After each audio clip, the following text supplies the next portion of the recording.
Okey, terima kasih ya Dr. Atika. Assalamualaikum dan juga selamat pagi kepada yang berbahagia Profesor, Profesor Madia, doktor-doktor, tuan-tuan dan perempuan sekalian. Okey, jadi untuk kita kick off pada bengkel ataupun webinar penyediaan siri pertama pada pagi ini, jadi saya akan memberikan sedikit sebanyak mengenai peraturan pengajian siswazah yang mana kita baru sahaja kemas kini dan juga membuat edaran pada tahun 2021. Okey, jadi saya share skrin ya.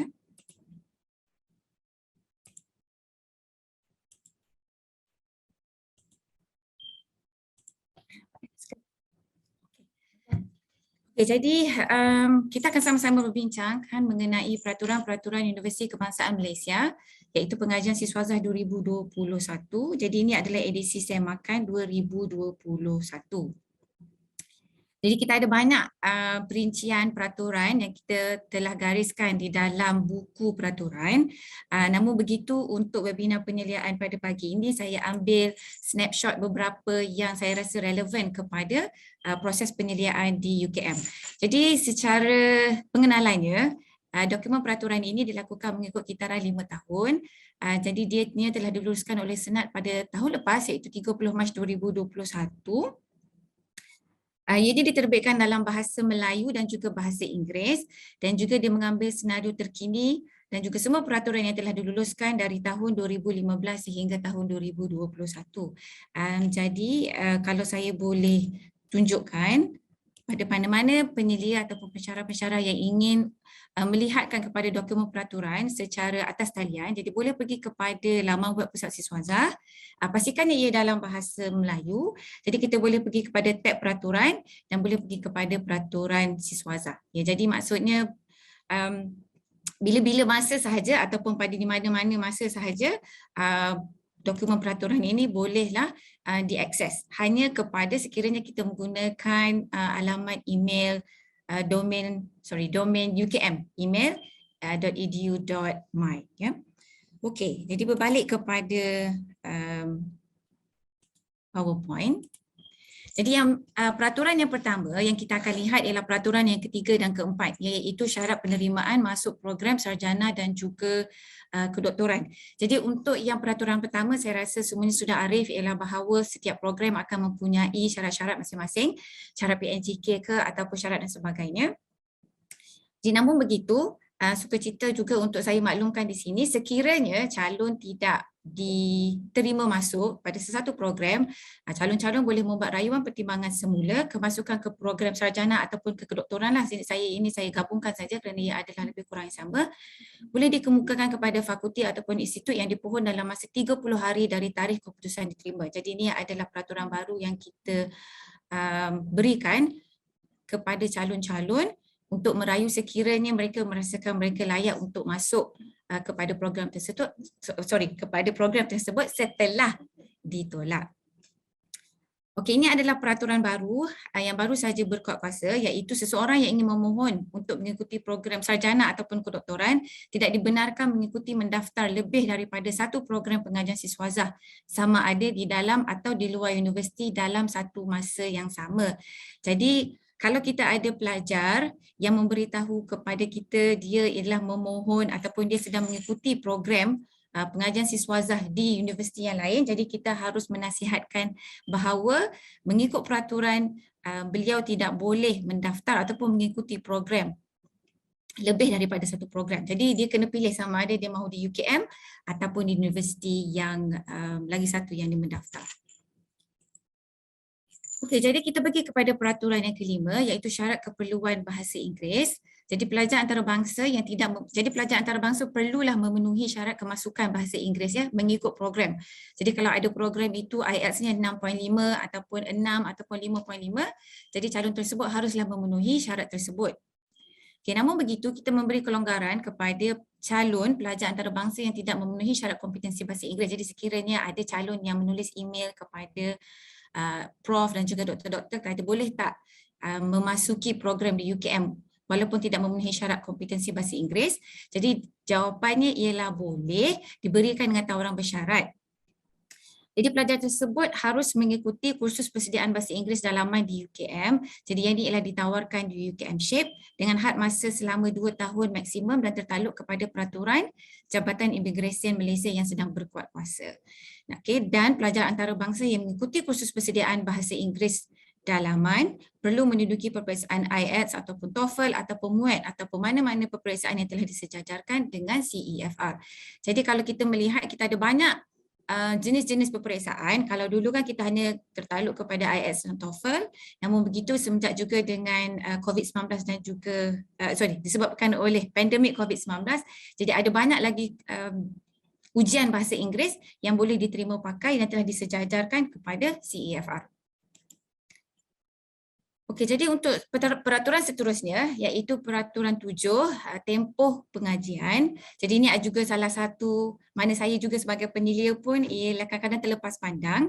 Jadi tempoh pengajian bagi program sarjana di bawah subperaturan 6A iaitu ialah mod penyelidikan. Jadi bagi pelajar yang mengikuti pengajian sepenuh masa, tempoh lazim adalah 2 tahun dan tempoh maksimum adalah 3 tahun. Jadi bagi pelajar yang mengikuti pengajian secara separuh masa, tempoh lazimnya adalah 3 tahun dan juga tempoh maksimumnya adalah 4 tahun bagi program sarjana. Bagi program sarjana ataupun kedoktoran di bawah subperaturan 6D, yang ini ialah di bawah mod klinikal selalunya untuk Fakulti Perubatan dan juga ataupun Fakulti Pergigian, adalah minimum 4 sesi akademik dan maksimum 7 sesi akademik secara sepenuh masa sahaja. Okay. Untuk seterusnya, tempoh pengajian bagi program kedoktoran adalah seperti berikut. Jadi sepenuh masa tempoh lazim adalah 3 tahun dan tempoh maksimum adalah 6 tahun. Jadi kalau kita lihat di sini tempoh lazim adalah 3 tahun. Jadi pelajar boleh menghantar tesis untuk pemeriksaan dan juga peperiksaan lisan pada semester ke-6, maksud dalam tempoh 3 tahun. Bagi pengajian separuh masa, tempoh lazim adalah 4 tahun dan tempoh maksimum adalah 7 tahun. Okey, jadi peraturan yang seterusnya, jadi program bagi pelajar kedoktoran untuk GOT hanyalah program kedoktoran sahaja yang menamatkan pengajian dengan jayanya dalam 7 semester ataupun 42 bulan. Jadi boleh kira antara dua, sama ada 7 semester ataupun 42 bulan, dihitung dari tarikh pendaftaran hingga tarikh tamat pengajian yang diluluskan oleh Senat. Jadi amalan di UKM ialah GOT itu dikira daripada tarikh pendaftaran sehingga ke tarikh pengajian yang diluluskan oleh Senat. Jadi kita boleh menganggapkan bahawa pelajar tersebut bergraduat dalam masa yang ditetapkan iaitu graduate on time GOT. Namun begitu, mengambil kira daripada pandemik COVID-19 lah terutamanya, kita ada rangkakan satu lagi subperaturan nombor 8 iaitu pelajar yang terkesan akibat bencana ataupun krisis luar jangka dan juga luar kawalan. Yang ini termasuklah kalau ada peperangan ataupun tidak boleh masuk kepada makmal kerana ada kekangan yang boleh diterima, boleh memohon secara bertulis kepada dekan atau pengarah untuk diberi pertambahan 1 semester kepada pengiraan kriteria merit akademik seperti yang disebut dalam subperaturan 77. Jadi 77 ialah untuk pengiraan GOT dan juga subperaturan 462 ialah penambahan semester untuk menukarkan program daripada sarjana kepada kedoktoran. Namun begitu, definisi GOT ialah kita mengambil definisi GOT mengikut MYRA iaitu 42 bulan sahaja. Okey, jadi peraturan seterusnya, ini adalah peraturan yang baru. Jadi ialah peraturan 8 tambah masa, bukan peraturan barulah, dia adalah ada kemas kini. Iaitu yang pertamanya ialah pelajar boleh membuat permohonan tambah masa pengajian bagi 3 semester sebelum mencapai tempoh maksimum pengajian secara bertulis kepada dekan atau pengarah. Jadi pelajar-pelajar di bawah seliaan doktor-doktor dan juga prof boleh membuat permohonan tambah masa selama 3 semester di peringkat PTJ sahaja. Namun begitu sekiranya pelajar masih perlukan masa tambahan, jadi kita boleh buat 3+1 semester saja tertakluk kepada keputusan Senat. Jadi pertambahan semester yang keempat perlulah mendapat kelulusan Senat. Di sini sebaiknya ialah apabila kita membawa permohonan pelajar tersebut untuk kelulusan Senat, seelok-eloknya ialah tesis pelajar tersebut itu telah siap 90% 100% adalah lebih baik, sekurang-kurangnya adalah 90% untuk menunjukkan bahawa pelajar tersebut boleh siap dalam masa satu semester tambahan ini. Kerana kita dah tidak boleh memohon tambahan masa setelah kelas 1 yang telah ditetapkan oleh peraturan. Okey. Seterusnya ialah peraturan 14A. Jadi ini adalah peraturan yang baru saja dikeluarkan masuk di dalam edisi Semakan 2021, iaitu syarat keperluan penerbitan bagi pelajar mod penyelidikan. Jadi pelajar mod penyelidikan iaitu tertakluk kepada sarjana dan juga kedoktoran hendaklah memenuhi syarat penerbitan yang ditetapkan oleh fakulti ataupun institut dan diluluskan oleh Senat bagi memenuhi syarat penggunaan ijazah. Jadi biasanya syarat penerbitan itu kita akan mengikutkan kepada apakah yang telah ditetapkan di dalam surat tawaran. Jadi mungkin kalau ada pelajar-pelajar itu maksudnya kohort yang telah lama, jadi syarat penerbitannya adalah berbeza sekiranya pelajar tersebut masuk pada tahun 2020 ataupun 2021. Okey, peraturan seterusnya ialah penerbitan pelajar yang diambil kira sebagai syarat penggunaan ijazah hendaklah memenuhi kriteria berikut. Yang pertamanya ialah penerbitan adalah berkaitan bidang penyelidikan pelajar. Jadi maksudnya ini adalah penyelidikan yang dilakukan ketika sarjana ataupun kedoktoran. Penerbitan hendaklah dalam tempoh pengajian pelajar dan tak boleh pakai yang terdahulu, dan juga penerbitan pelajar hendaklah bersama-sama penyelidik universiti. Jadi sekiranya penerbitan tersebut tidak ada nama penyelidik universiti, jadi penerbitan tersebut tidak boleh diambil kira sebagai memenuhi syarat penerbitan untuk bergraduat bagi pelajar tersebut. Okey, yang ketiganya ialah penerbitan yang dikongsi sama oleh beberapa orang pelajar universiti hendaklah mendapat pengesahan daripada dekan ataupun pengarah bahawa penerbitan tersebut berkaitan bidang penyelidikan pelajar.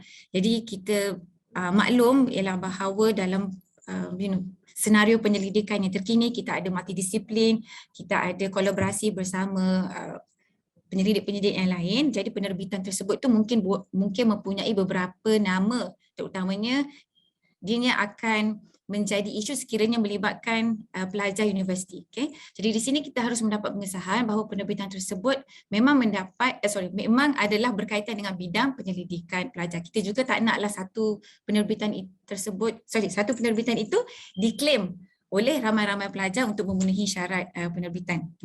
Jadi maksudnya satu pelajar ialah haruslah menerbitkan 2 penerbitan mengikut syarat tawaran tersebut, dan ini juga adalah untuk meningkatkan penerbitan UKM.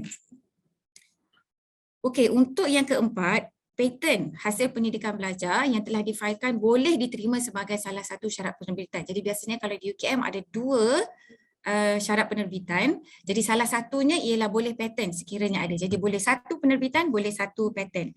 Jadi pemfailan paten tersebut hendaklah mendapat pengesahan dekan atau pengarah bahawa pemfailan paten tersebut berkaitan bidang penyelidikan pelajar dan berstatus difailkan dan mempunyai nombor pemfailan paten. Jadi sekiranya paten tersebut memenuhi 2 kriteria ini, jadi paten tersebut bolehlah diterima sebagai salah satu syarat penerbitan. Okay, yang kelima, fakulti ataupun institut boleh memberi masa maksimum 12 bulan bagi pelajar melengkapkan syarat penerbitan selepas tarikh penghantaran salinan keras disertasi ataupun tesis yang telah dibetulkan dan mendapat pengesahan daripada penama yang telah dipersetujui oleh jawatan kuasa peperiksaan lisan. Okey. Jadi yang ini peraturan baru memberikan ruang kepada pelajar untuk pergi kepada peperiksaan lisan tanpa memenuhi syarat penerbitan dahulu. Okay? Namun begitu, peraturan hanya memberikan masa maksimum 12 bulan sahaja selesai daripada dia hantar salinan keras yang telah dibetulkan dan mendapat pengesahan. Jadi sekiranya pelajar, prof dan juga doktor-doktor ingin menggunakan laluan ini, adalah sangat-sangat dicadangkan, disarankan ialah bahawa pelajar tersebut sekurang-kurangnya telah menerbit satu penerbitan dan juga telah menghantar satu penerbitan untuk pewasitan dan juga penilaian ke jurnal. Ini bagi memberi ruang kepada pelajar tersebut untuk menambah baik sekiranya ditolak, ataupun memberi juga masa kepada pelajar tersebut untuk membuat penambahbaikan daripada penilaian dan juga komen daripada reviewer. Ya. Jadi ini adalah salah satu platform yang diberikan, namun begitu pelajar dan juga penyelidik haruslah sedar risikonya yang diambil, iaitu masa maksimum hanyalah 12 bulan sahaja diberi daripada tarikh penghantaran salinan keras. Ya. Dan juga tempoh maksimum 12 bulan ini adalah tertakluk kepada tempoh maksimum pengajian. Maka pelajar yang diberikan tempoh ini dan pada masa yang sama telah mencapai tempoh maksimum pengajian, hendaklah memohon tambah masa pengajian. Okay. Jadi sekiranya pelajar prof dan juga doktor-doktor sudah berada di penghujungnya, okay, sudah menggunakan kemudahan tambah masa, jadilah tidak digalakkan menggunakan laluan ini, kerana sekiranya ingin menggunakan laluan ini perlulah ada sekurang-kurangnya boleh tambah masa 2 semester, ya, kerana untuk mencukupkan masa 12 bulan ini. Risiko yang saya memberitahu kemudian, risiko yang saya beritahu tadi ialah sekiranya pelajar yang tidak melengkapkan syarat penerbitan selepas tempoh disebut.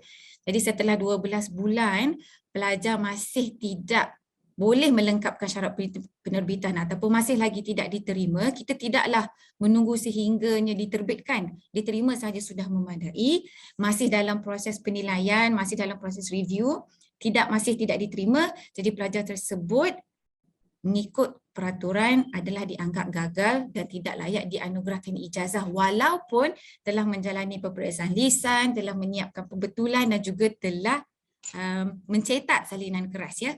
Kerana syarat penerbitan adalah salah satu syarat keperluan bergraduat. Jadi walaupun tidak memenuhi syarat penerbitan, pelajar tersebut tidak boleh bergraduat dan boleh dianggap sebagai gagal dan tidak layak dianugerahkan ijazah. Jadi kita ada beberapa kes yang mana pelajar menggunakan kemudahan ini tetapi tidak dapat menyiapkan syarat penerbitan ataupun tidak dapat menerbitkan ataupun diterima penerbitannya dalam masa 12 bulan ini. Jadi agak sukarlah bagi beliau dan juga sekretariat untuk menguruskannya, ialah kerana kita ialah masyarakat yang sangat mempunyai empati yang tinggi. Jadi kesian kalau mana-mana pelajar yang tidak dapat hanya kerana tidak dapat memenuhi syarat penerbitan, ya. Okay, jadi peraturan yang seterusnya ialah peraturan yang 17, iaitu penangguhan pendaftaran masuk pelajar baru. Jadi katakanlah sekiranya ada pelajar selian di bawah prof, doktor-doktor, ni ulang untuk pelajar baru. Jadi katakanlah tiba-tiba dia ada peperangan ke, ataupun ada masalah kesihatan ke, ataupun ada kekangan masuk ke Malaysia. Jadi mereka bolehlah membuat penangguhan pendaftaran masuk secara bertulis kepada Pusat Pengurusan Akademik Universiti. Ya. Okey, jadi peraturan yang seterusnya iaitu peraturan 19 ialah penangguhan pengajian pelajar sedia ada. Jadi tadi tu ialah penangguhan pelajar yang baru nak masuk, yang ini sudah mendaftar tetapi mungkin hendak menangguh pengajian pada semester ke-5 ke, semester ke-3 ke dan sebagainya. Jadi ada kemudahan tersebut. Jadi pelajar boleh memohon untuk menangguhkan pengajian berdasarkan sebab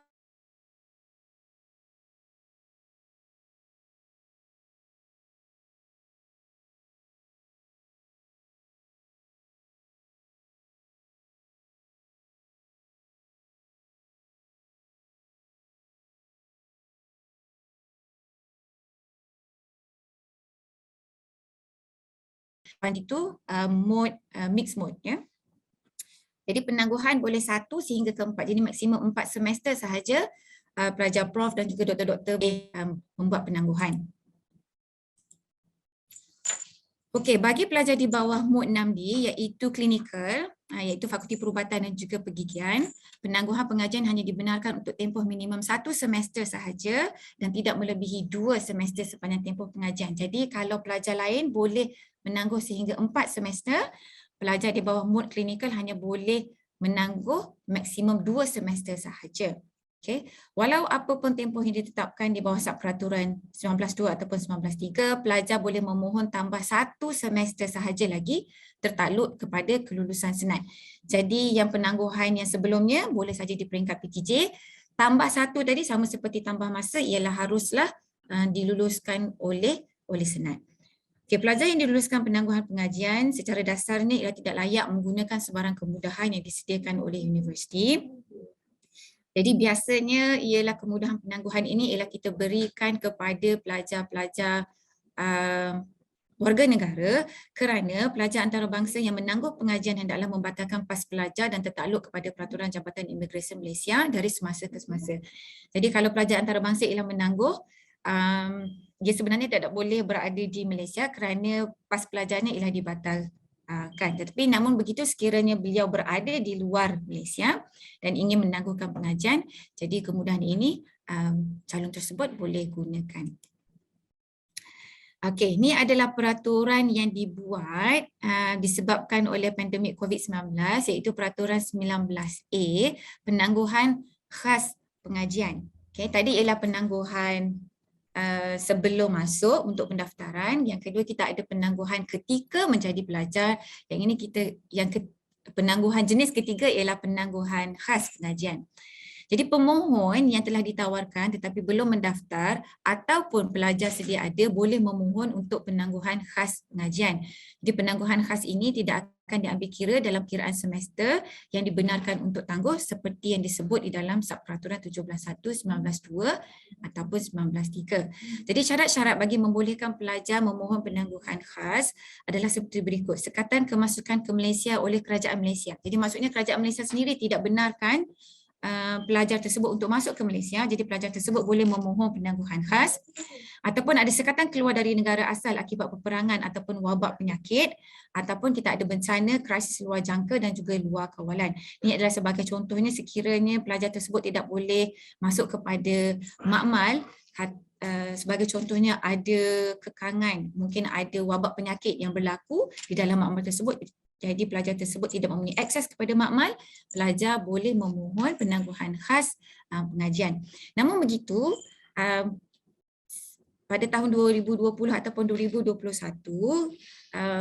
ketika COVID-19 menjadi pandemik, jadi pelajar boleh menggunakan kemudahan ini untuk penangguhan khas. Namun begitu, kerana kita dalam fasa transisi pergi kepada COVID-19, kepada endemik, jadi penangguhan khas dengan alasan COVID perlulah diberi perhatian dengan sebaiknya sama ada memang betul tak pelajar tersebut memang terjejas disebabkan oleh COVID-19 bagi membenarkan beliau menggunakan platform ini untuk menangguhkan pengajian secara khas.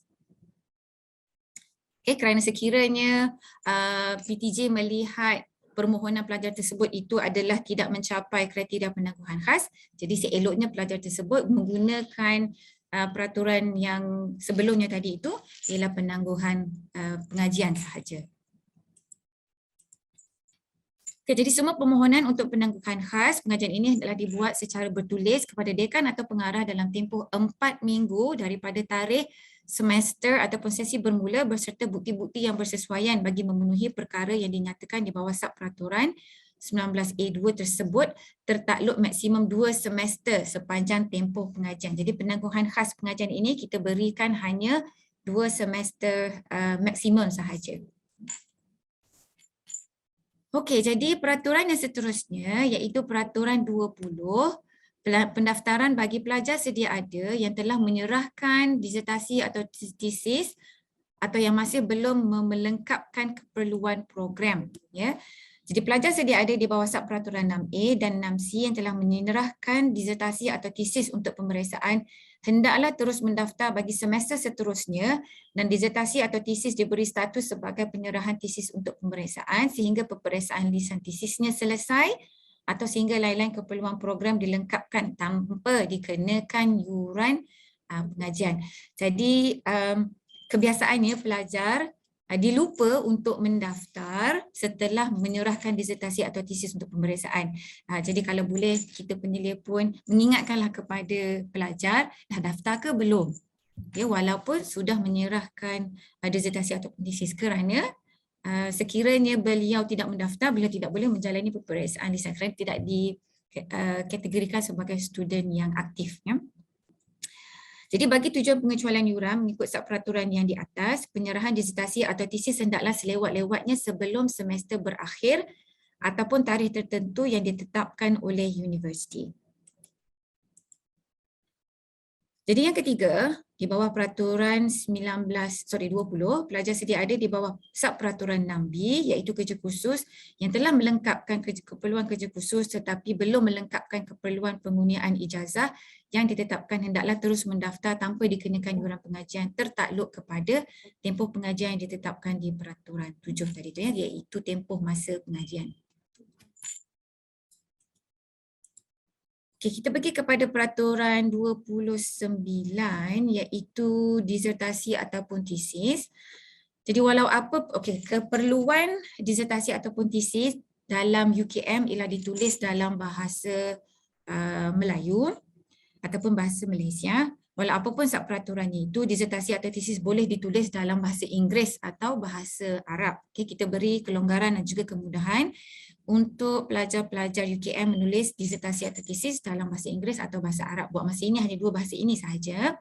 Jadi bagi tujuan ini, pelajar boleh memohon secara bertulis kepada dekan atau pengarah di awal permohonan kemasukan universiti sehingga selewat-lewatnya pada semester keempat bagi pelajar program sarjana dan juga semester keenam bagi semester keenam pengajian bagi pelajar program kedoktoran. Ini adalah termasuk kepada pelajar antarabangsa juga perlu memohon secara bertulis. Ya. Jadi kelulusan menulis dalam bahasa Inggeris dan bahasa Arab boleh diberikan tertakluk tetapi tidak terhad kepada keperluan syarat berikut iaitu sama ada pelajar adalah pelajar antarabangsa ataupun keperluan beasiswa. Jadi pelajar perlulah memberikan surat jelas dalam beasiswa perlu menulis dalam bahasa Inggeris ataupun keperluan majikan ataupun penyelia ataupun pemeriksa ialah daripada luar negara. Jadi sekiranya memenuhi salah satu syarat berikut, jadi pelajar tersebut boleh diberi kelonggaran untuk menulis dalam bahasa Inggeris ataupun ialah bahasa Arab. Okey, jadi peraturan yang lain semua tu adalah yang peraturan yang biasa yang melibatkan penghantaran disertasi iaitu berapakah had maksimum penulisan tesis untuk sarjana dan juga kedoktoran. Jadi untuk yang peraturan yang ke-9, semua disertasi ataupun tesis dan penerbitan mengenai hasil penyelidikan pelajar adalah tertakluk kepada dasar harta intelek Universiti Kebangsaan Malaysia. Jadi kalau kita lihat dasar harta intelek Universiti Kebangsaan Malaysia yang telah disemak pada tahun 2018, kesemuanya adalah milik UKM. Okey, peraturan seterusnya ialah jawatan kuasa peperiksaan lisan boleh memberikan status tesis cemerlang kepada pelajar selepas peperiksaan lisan dijalankan. Tesis bertaraf cemerlang hanya layak dipertimbangkan kepada pelajar yang memenuhi semua kriteria berikut. Jadi, pelajar di bawah seliaan prof dan juga doktor-doktor boleh dipertimbangkan untuk mendapat status tesis cemerlang sekiranya mendapat laporan daripada kedua-dua pemeriksa luar dan pemeriksa dalam yang memperakukan bahawa tesis berkenaan mencapai tahap cemerlang. Jadi kedua-duanya, pemeriksa luar dan dalam, bersetujunya ialah ada cemerlang, memenuhi syarat penerbitan minimum yang ditetapkan oleh program. Jadi sekiranya pelajar tersebut mengikut laluan yang kita bincangkan tadi iaitu tidak memenuhi syarat penerbitan, jadi tidak bolehlah diberikan status tesis cemerlang. Dan juga pelajar perlu menyiapkan dan menyerahkan tesis atau disertasi dalam tempoh berikut iaitu untuk PhD 8 semester bagi pelajar sepenuh masa, 10 semester bagi pelajar separuh masa dan juga untuk sarjana mood penyelidikan 6 semester bagi pelajar sepenuh masa dan 8 semester bagi pelajar separuh masa. Dan juga kriteria yang keempat ialah pelajar dapat membentangkan hasil kajian dengan baik semasa peperiksaan lisan dijalankan. Jadi tesis cemerlang boleh diberikan, tesis pun cemerlang, ketika viva pun ialah cemerlang dan juga baik. Okey, jadi peraturan seterusnya iaitu peraturan 34 yang ini adalah melibatkan penyeliaan pelajar mood penyelidikan dan campuran dan juga klinikal. Ini adalah kita gariskan apakah kriteria-kriteria penyelia utama, ya, hendaklah mempunyai kelayakan seperti berikut. Jadi sekiranya menyelia pelajar program sarjana, penyelia tersebut hendaklah mempunyai kelayakan ijazah kedoktoran atau sekiranya tidak mempunyai ijazah kedoktoran, penyelia hendaklah mempunyai ijazah sarjana dengan sekurang-kurangnya 5 tahun pengalaman dalam pengajaran dan penyelidikan yang berkaitan bidang kepakaran atau pernah dilantik sebagai penyelia bersama atau ahli jawatan kuasa penyeliaan. Jadi untuk program sarjana tidak semestinya ada PhD, sarjana campur dengan 5 tahun pengalaman boleh menjadi penyelia utama. Namun begitu, untuk menjadi penyelia utama bagi pelajar program kedoktoran harus mempunyai kelayakan ijazah kedoktoran dengan sekurang-kurangnya 2 tahun pengalaman 2 tahun pengalaman dalam pengajaran dan penyelidikan yang berkaitan dengan bidang kepakaran atau pernah dilantik sebagai penyelia bersama atau ahli jawatankuasa penyeliaan, atau sekiranya penyelia utama tidak mempunyai kelayakan yang diperlukan seperti di peraturan di atas, penyelia hendaklah merupakan sama ada seorang profesor madya atau profesor universiti dan pernah dilantik sebagai penyelia utama sekurang-kurangnya di peringkat sarjana atau penyelia bersama peringkat kedoktoran, ataupun ni adalah untuk program klinikal, seorang doktor pakar yang mempunyai 5 tahun pengalaman penyelidikan dalam bidang kepakaran yang berkaitan. Ini adalah untuk Fakulti Perubatan dan juga Pergigian yang pernah dilantik sebagai penyelia utama sekurang-kurangnya di peringkat sarjana atau penyelia bersama peringkat kedoktoran, ataupun seorang fellow utama ataupun fellow kanan yang mempunyai 5 tahun pengalaman penyelidikan dalam bidang kepakaran yang berkaitan dan pernah dilantik sebagai penyelia utama sekurang-kurangnya di peringkat sarjana atau penyelia bersama peringkat kedoktoran. Okey, ini adalah tambahan Subperaturan 13 dan juga 14 yang baru saja diluluskan oleh Senat, ialah penyelia utama atau pengurusi jawatankuasa penyeliaan atau penyelia bersama yang dilantik hendaklah tidak mempunyai apa-apa hubungan dan atau kepentingan dengan pelajar. Ya, walau bagaimanapun kita juga memberi kelonggaran kerana mungkinlah bidang tersebut itu adalah sangat khusus dan hanya penyelia utama tersebut itu sahajalah yang mempunyai kepakaran dalam bidang tersebut. Jadi pelajar boleh memohon kepada dekan atau pengarah pelantikan penyelia yang mempunyai hubungan dan atau kepentingan dengan pelajar atas sebab bidang penyelidikan dan perkara yang terhad dan perlu mendapat kelulusan daripada Senat. Okay, peraturan seterusnya ialah keputusan peperiksaan lisan. Okay. Setelah pelajar tersebut menjalani peperiksaan lisan, jadi tempoh maksimum pembetulan kali pertama adalah selama 12 bulan dan tempoh maksimum pembetulan kali kedua selepas peperiksaan lisan ulangan adalah 3 bulan. Jadi sekiranya Viva kali pertama tempoh maksimum ialah 12 bulan, pelajar tersebut perlu reviva, tempoh maksimum pembetulan hanyalah 3 bulan sahaja. Jadi bagi pelajar yang diberi tempoh maksimum pembetulan 12 bulan pada pemeriksaan kali pertama dikehendaki menyerah disertasi atau tesis yang telah dibetulkan untuk tujuan pemeriksaan ulangan dan perlu melalui peperiksaan lisan ulangan. Jadi sekiranya kalau Viva tersebut lulus, the usual way, the normal way, setelah menyiapkan pembetulan, jadi bolehlah dihantar untuk kelulusan Senat dan juga bergraduat. Ini adalah kepada pelajar yang harus melalui peperiksaan lisan ulangan. Okey, jadi pelajar yang diberi tempoh maksimum pembetulan 3 bulan pada peperiksaan lisan ulangan dikehendaki menyerahkan disertasi atau tesis yang telah diperbaiki untuk tujuan pengesahan, sama juga prosesnya. Walau bagaimanapun pelajar boleh memohon untuk tambahan masa tempoh pembetulan daripada tempoh asal yang diberikan oleh jawatankuasa peperiksaan lisan tertakluk kepada maksimum 3 bulan sahaja. Jadi kita beri lagi ruang kepada pelajar, katakanlah yang untuk Viva pertama 12 bulan, tidak sempat siap, boleh tambah lagi maksimum 3 bulan, maksimum sahaja ya. Jadi maksudnya bolehlah 9 campur 3 ke ataupun 11 campur 3 ke. Jadi kita beri lagi kemudahan maksimum 3 bulan tambahan untuk membuat pembentulan tesis ataupun disertasi.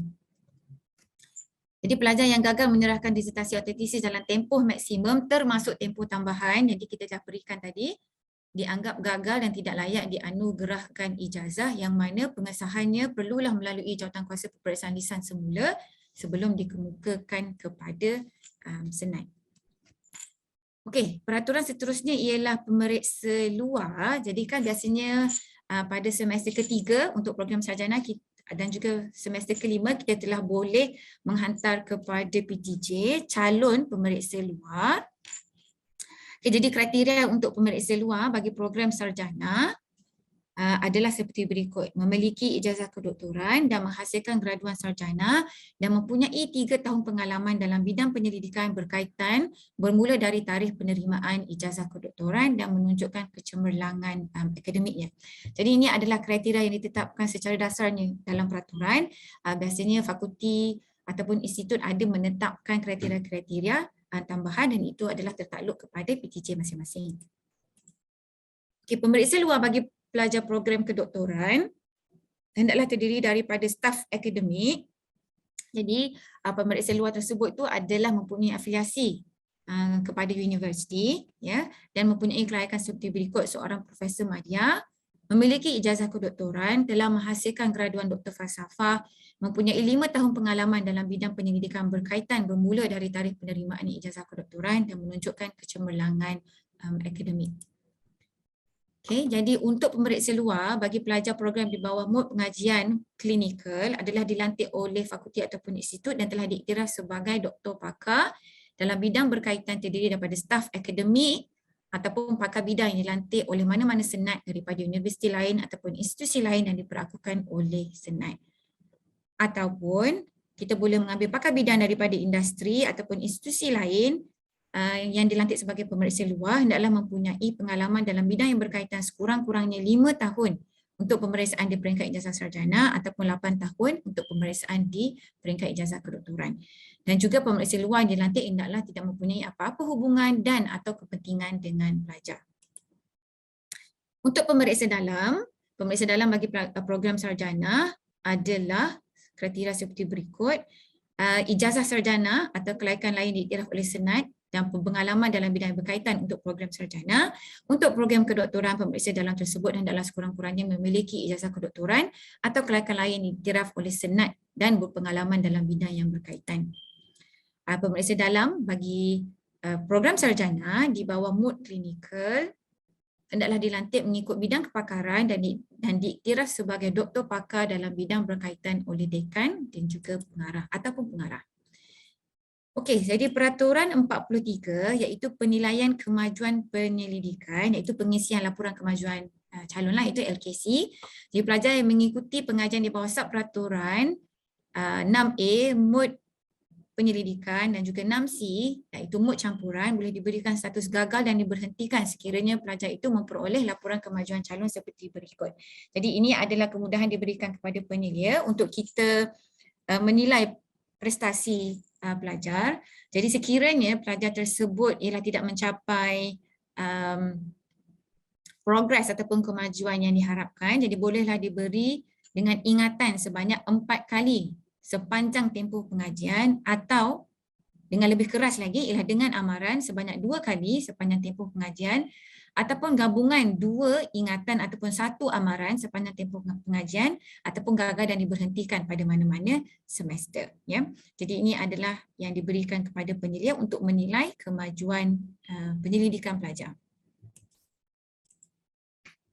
Jadi peraturan 46, yang ini ialah kita berikan kemudahan kepada pelajar-pelajar cemerlang yang berdaftar dalam program sarjana yang mempunyai potensi untuk pergi kepada program kedoktoran.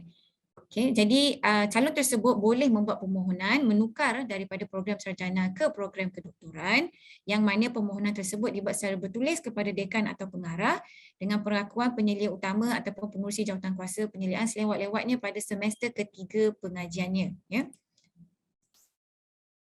Dan juga haruslah mengikut syarat-syarat lain ditetapkan oleh program yang mana setelah permohonan tersebut akan dinilai dengan satu jawatankuasa yang dibentuk di peringkat PTJ. Okey, peraturan seterusnya ialah peraturan 49, rayuan untuk semak semula keputusan peperiksaan lisan, disertasi ataupun tesis. Jadi na'udzubillah, sekiranya pelajar selian di bawah prof dan juga doktor-doktor diberikan gagal keputusan peperiksaan lisannya, jadi pelajar tersebut boleh membuat rayuan, ya. Dan dikemukakan secara bertulis kepada dekan atau pengarah dalam tempoh 4 minggu selepas tarikh penyiaran keputusan rasmi peperiksaan dikeluarkan. Jadi yang ini adalah keputusan rasmi itu ialah surat yang dikeluarkan oleh PPA. Jadi dari 4 minggu daripada tarikh penyiaran keputusan rasmi tersebut dikeluarkan, pelajar boleh membuat rayuan. Namun begitu, sekiranya terlepas saja 4 minggu 1 hari, rayuan tersebut tidak akan dipertimbangkan. Dan bila mana rayuan tersebut dilakukan, biasanya pelajar akan mendapatkan khidmat nasihat daripada penyelia. Jadi haruslah disertakan dengan alasan munasabah untuk semakan semula berserta bayaran pemprosesan yang ditetapkan dan bayaran tersebut tidak boleh dituntut balik. Okay. Peraturan seterusnya ialah, ni adalah saya rasa yang ni yang dah terakhir, iaitu salah laku penyelidikan. Jadi sekiranya prof, doktor-doktor penyelia telah mendapati bahawa pelajar-pelajar mempunyai kebarangkalian ya untuk kebarangkalian melakukan salah laku dalam penyelidikan, yang mana dalam peraturan 53 menggariskan seperti memfabrikasi, memalsu atau memplagiat dalam menghasilkan penulisan tesis, disertasi, laporan projek sarjana ataupun ketah kerja ataupun tugasan, ya, publikasi, wujudkan data, ataupun melakukan plagiarisme, iaitu perbuatan mengambil idea, proses, hasil dapatan, penulisan gambar ataupun rajah. Jadi biasanya langkah awal kita sebagai penyelia, kita akan orang panggil bercakap dengan pelajar itu secara face to face ataupun secara online lah kalau sekarang, mengatakan bahawa okey, ini adalah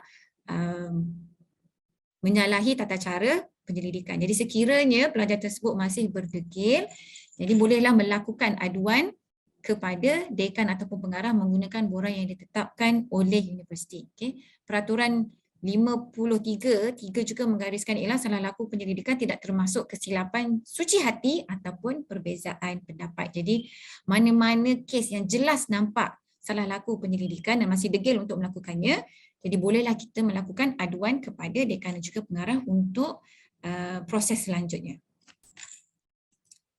Okey, jadi Pusat Siswasah juga ada mengeluarkan garis panduan yang mana boleh juga diakses melalui laman web Pusat Siswasah. So, kalau saya tunjukkan di laman web Pusat Siswasah, kalau sini adalah peraturan tadi. Jadi boleh pergi kepada peraturan, tab peraturan dan juga garis panduan. Jadi di sini ada semua garis panduan yang telah dikeluarkan oleh Pusat Siswasah. Prof dan juga doktor-doktor boleh akses secara online di mana-mana masa sahaja, pada bila-bila masa sahaja garis panduan tersebut sekiranya diperlukan. Jadi kalau kita lihat, Pusat Siswasah mempunyai garis panduan pengijazahan sarjana ataupun kedoktoran secara anumerta, iaitu posthumus, ataupun kita juga ada garis panduan ijazah sarjana program multidisiplin. Kita juga ada garis panduan penulisan tesis, disertasi, kompilasi. Kita juga ada garis panduan pengambilan pelajar program kedoktoran melalui saluran laluan pantas ataupun fast track. Kita juga ada garis panduan pengendalian peperiksaan lisan disertasi atau tesis dalam bahasa Melayu dan juga dalam bahasa Inggeris. Jadi ini boleh diberikan kepada pelajar-pelajar. Terutamanya kerana ini salah satu pemegang taruhnya ialah pelajar, jadi kita terjemahkan kepada bahasa Inggeris untuk memudahkan penyelia memberitahu apakah panduan yang perlu dilakukan oleh pelajar untuk peperiksaan lisan. Kita juga ada yang baru dikeluarkan, itu garis panduan aduan salah laku pengajian siswazah. Kemudian kita juga ada semakan semula garis panduan penyeliaan pelajar siswazah. Kemudian kita juga ada terakhir sekali ialah garis panduan ijazah sarjana kedoktoran secara pembelajaran terbuka ataupun jarak jauh OTL. Jadi saya rasa ada beberapa garis panduan yang memang dekat dengan proses penyeliaan, terutamanya garis panduan penyeliaan, garis panduan salah laku pengajian siswazah dan juga garis panduan pengendalian peperiksaan tesis, dan juga ialah penulisan tesis ataupun disertasi sekiranya pelajar di bawah seliaan prof dan juga doktor-doktor ingin menghantar tesis tersebut secara kompilasi. Jadi bolehlah lihat garis panduan tersebut bagaimanakah tesis tersebut boleh dilakukan dan juga kriteria-kriteria yang perlu dipenuhi. Okey. Jadi sebelum saya mengundurkan diri, bolehlah prof dan juga doktor-doktor ada masa yang lapang melihat kepada garis panduan penyeliaan pelajar siswazah. Boleh diakses daripada laman web yang mana garis panduan ini menggariskan mengenai penyeliaan, jenis-jenis penyeliaan, peranan penyelia, tanggungjawab penyelia, tanggungjawab pelajar juga kita ada masukkan di situ dan juga tanggungjawab PTJ. Kita juga ada bahagian 3 iaitu pemantauan kemajuan pelajar yang mana kita perincikan kaedah pemantauan. Kita juga ada bahagian 4 iaitu isu-isu sepanjang proses penyeliaan dan juga prosedur pertukaran ataupun penambahan penyelia, dan juga kita ada yang terkini daripada dalam edisi samakan ialah bahagian 5 iaitu penyeliaan rentas PTJ yang mana pelajar mendaftar di fakulti A, penyelia utama daripada fakulti B sebagai contohnya. Okay, jadi itu bagaimanakah operasi dan juga prosedurnya. Prof dan juga doktor-doktor boleh melihatlah di bahagian 5 garis panduan tersebut. Dengan itu saya ucapkan terima kasih atas masanya dan bolehkah kita, sekiranya ada masa, bolehlah untuk sesi soal jawab. Terima kasih.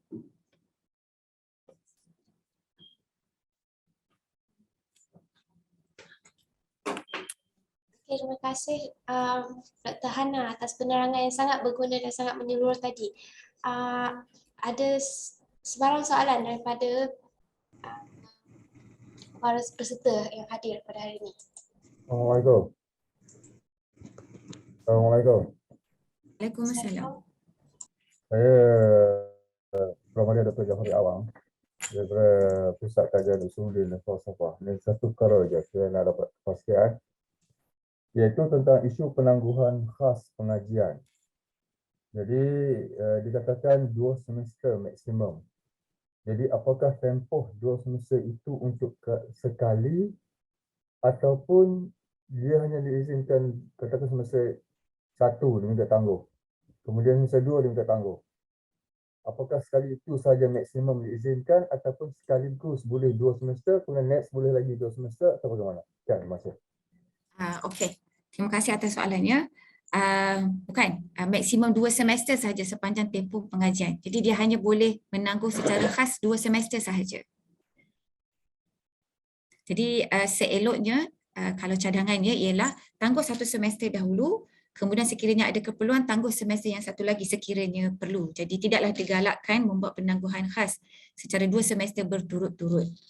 Namun itu untuk menjawab soalan doktor tadi, 2 semester maksimum sahaja untuk penangguhan khas. Jadi sekiranya dah masuk ke semester ketiga itu perlukan penangguhan khas, jadi bolehlah bincang semula sama ada tarik diri dahulu ataupun dan sebagainya lah sekiranya diperlukan. Sebab kalau kita tak mahu penangguhan khas itu dibuat secara berterusan, nanti proses pengajian itu akan terganggu. Jadi itu adalah dia punya justifikasi kenapa kita hadkan kepada 2 semester sahaja.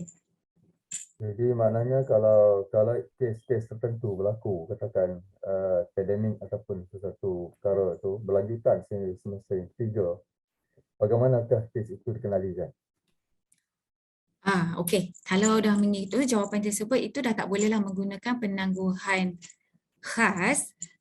Jadi sekiranya kalau begitu cadangannya ialah bolehlah pelajar mendaftar tetapi melakukan proses penyeliaan dari secara jarak jauh ataupun pelajar menarik diri dahulu dan juga mendaftar apabila masa dan juga keadaan membenarkan. Terima kasih. Okey, sama. Assalamualaikum. Waalaikumsalam. Assalamualaikum. Waalaikumsalam.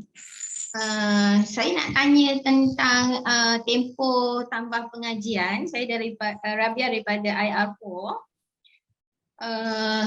Tempoh pengajian tambah masa 3 bulan, 3 semester. Oh ya, this one. Ini secara nak tanya secara totalnya tambah masa untuk pelajar adalah 4 semester ya? Ya, 3+1. 3+1. Maksudnya yang the last one then baru pergi kepada Senate ya? Betul. So meaning that the first 3 will be di dalam peringkat institute dululah. Ya. Okey, terima kasih. Sama. Itulah saya tengok ada Dr. Ermi tadi daripada PJK. Jadi kalau ada mana-mana saya tersalah tersebut boleh bagi tahu ya Dr. Ermi. Okey, Assalamualaikum Dr. Hana. Saya nak tanya soalan sebenarnya tapi terlebih dahulu terima kasih banyak-banyak atas perkongsian yang sangat bermanfaat.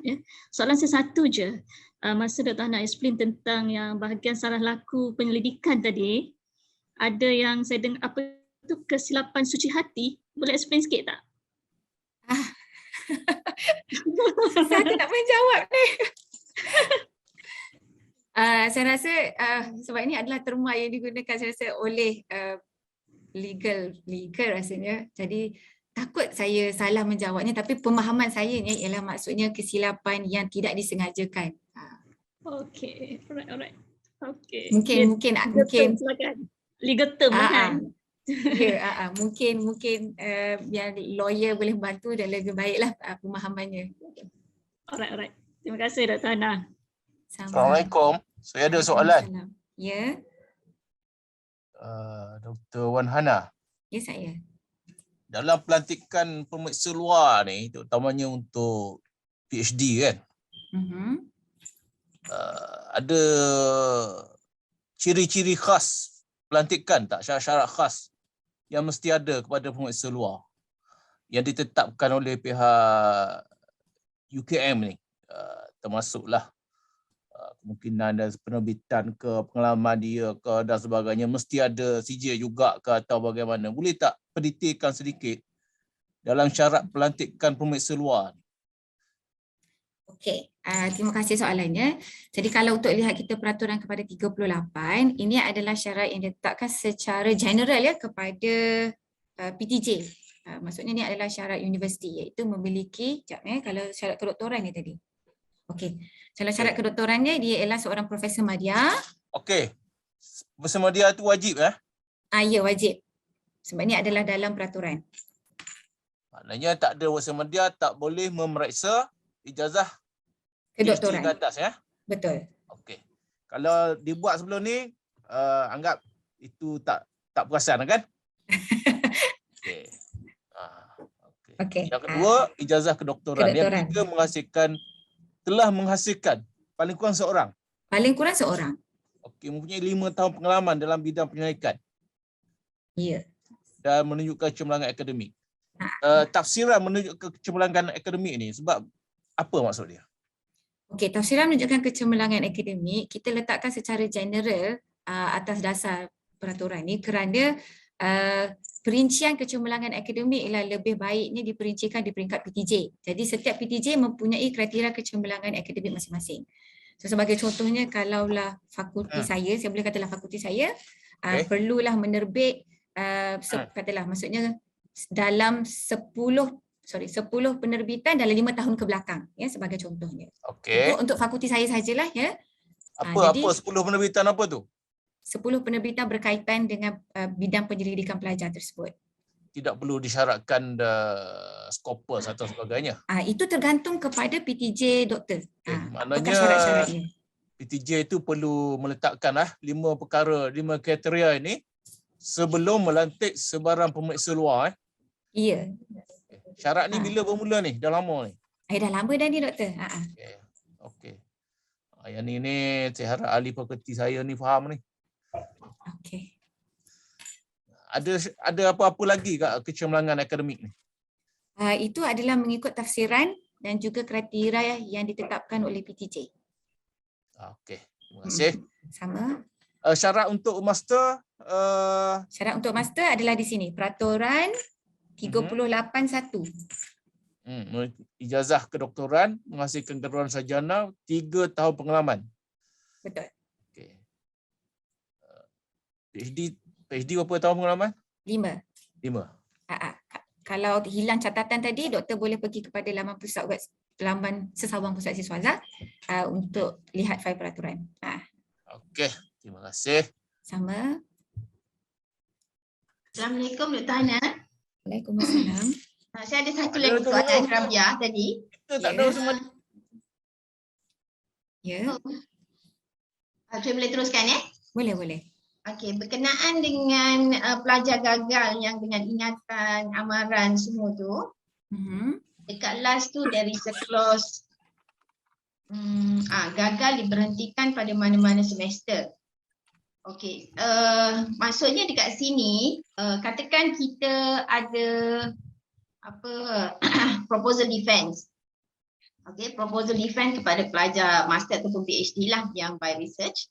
And then pelajar tersebut gagal. Adakah kita boleh menggagalkan pelajar tersebut tanpa melihat kepada ingatan, amaran? Adakah itu merujuk kepada clause D? Okey, untuk menjawab yang soalan yang pertama tu, saya tak bolehlah kerana dia gagal proposal defense ya. Okey, saya menjawab yang kedua tu ialah sekiranya memang penyelia merasakan dia tidak mempunyai potensi, dia boleh digagalkan pada mana-mana semester saja tanpa apa-apa ingatan. Oh, that means penyelia how the process dalam boleh isi dalam LKC. Kan setiap semester gagal tu dekat bawah tu, yes. Ya, betul. Betul kan Dr. Tika, kita boleh gagalkan pada masa semester. So meaning that dia tidak terikat dengan proposal defense dan dia back kepada penyelia Ya. Kalau mengikut peraturan inilah, kalau mengikut peraturan 43 di bawah penilaian kemajuan penyelidikan. Okay. Alright. Terima kasih. Okey, sama. Assalamualaikum Dr. Han. Ada soalan dalam chat kan. Satunya daripada Dr. Wan Hilmi Wan Abdullah. Dia bertanya sama ada peraturan ini terpakai kepada guru bahasa di pusat untuk penyediaan guru bahasa. Okey, jadi kalau kita lihat kepada peraturan, okey, kalau saya besarkan, okey.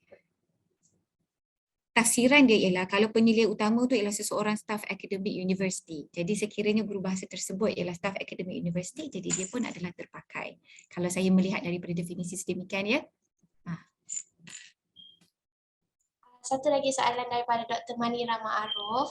Adakah syarat penerbitan boleh menggunakan pattern yang difailkan untuk pelajar terdahulu yang mendaftar pada tahun 2014?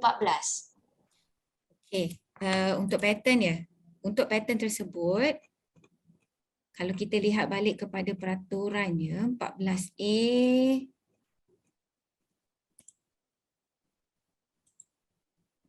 ialah berkaitan dengan bidang penyelidikan pelajar. Dan itu adalah soalan yang baik sama di 2014 ya. Katakanlah sekarang dah tahun 2021, jauh dah tu.